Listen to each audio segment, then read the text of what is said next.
म्हणजे कसं ज्ञानेश्वरांच्या आयुष्यात 4 संवाद.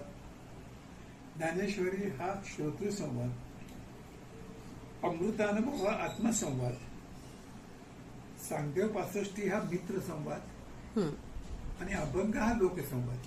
म्हणजे 4 संवाद आहेत आणि 4ची भाषा वेगळी आहे. म्हणजे ज्ञानेश्वर 1 का 2चा प्रश्न पडतो ना, तसं ते आहे. आता समजा माडगूळकर 1 का 2 असं वाटेल की नाही आपल्याला माहिती की माडगूळकर एकच आहेत.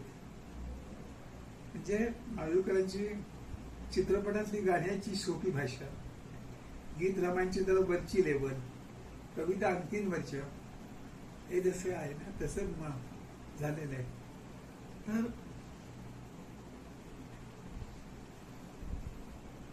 त्यांनी असं पुढे म्हटले, गुरुच्या प्रेमरसाने पुलकित झालेलं. काय सुंदर आहे, प्रेमरसाने.